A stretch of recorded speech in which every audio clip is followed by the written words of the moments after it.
ঠিক 1 বছর পর ফিরলাম। মোবারক, যে ওই মেয়েটি কেমন আছে? কোন মেয়ে? ময়না, যে আমাকে জবা ফুল দিয়েছিল।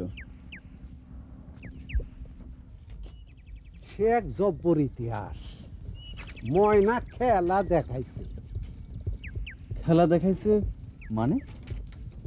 গ্রামের কিছু দুষ্ট লোক তার বাপরে মিথ্যা মামলায় জড়াইছে। তার সাজা হয়েছে 14 মাসে। বলো কি? সবাই ভাবছে সংসারটা ধ্বংস হয়ে গেছে, কিন্তু এই ময়না ঝড়ের সময় নাওয়ে যেমন করে আইল ধরে এমন করে আইল ধরে। চোখে না দেখলে বিশ্বাস হইব না। নিজে খেতে পানি দিতেছে, খেত খামার দেখতাছে, হাঁস মুরগি পালতাছে, আর আল্লাহ পাকও তার জমিন ফসলে ভর্তি করে দিছে। গাই গরু কিনছে, টিনের ঘর দিছে। তার দেখা দেখি কত মানুষ যে পানির কল কিনছে। পানির কল কাজ করছে, তাই না? কাজ করতেছে মানে? আমি তো ভাবতেছি আমরাও একটা কিনবো।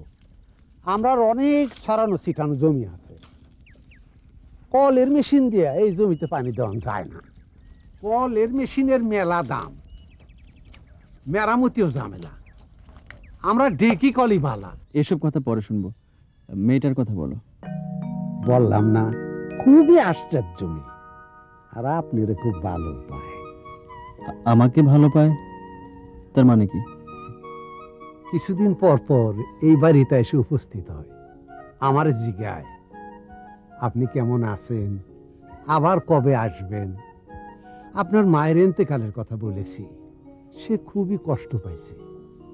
মেয়েটা বাপের মতোই ভালো স্বভাবের, যেমন ফল বিচিত তেমন ওই বই। ভাইজান, বই আইনা দেই, বই পড়েন। গানের যন্ত্র দেই, গান শুনেন। ভাইজানের একটা কথা বলি। বলো। চাচি আমার মৃত্যুর পর আপনি জানি কেমন হয়ে গেছে, সারাক্ষণ এখানে শুয়ে থাকে। আজ 2 দিন হলো আইসেন, বইও পড়েন না, গানও নেন না, কিছুই না। মোবারক, শোনো, আমার মা নেই, বাবা নেই, ভাই বোন কোনো কালেই ছিল না। থাকার মধ্যে কে আছে জানো? শুধু টাকা। মনের ভিতরে একটা ভবঘুরে ভাব ঢুকে গেছে, কোনো কিছুই ভাল লাগে না। ভাইজান, ছোট মুখে একটা বড় কথা বলি। না থাক। আচ্ছা ঠিক আছে, বলো। কইছিলাম কি, বিবাহ করেন।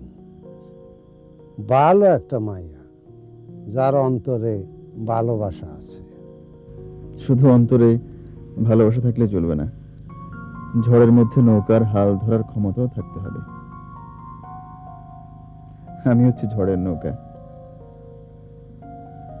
আচ্ছা মোবারক, তোমার জানা মতে এমন কোনো মেয়ে কি আছে যে ঝড়ের নৌকার হাল ধরতে পারে? আচ্ছা, এমন তো হতে পারে মেয়েটি আমাদের ধারে কাছে আছে, আমরা কেউ জানি না। মোবারক, জি। ক্যাসেট প্লেয়ারটা নিয়ে আসতো।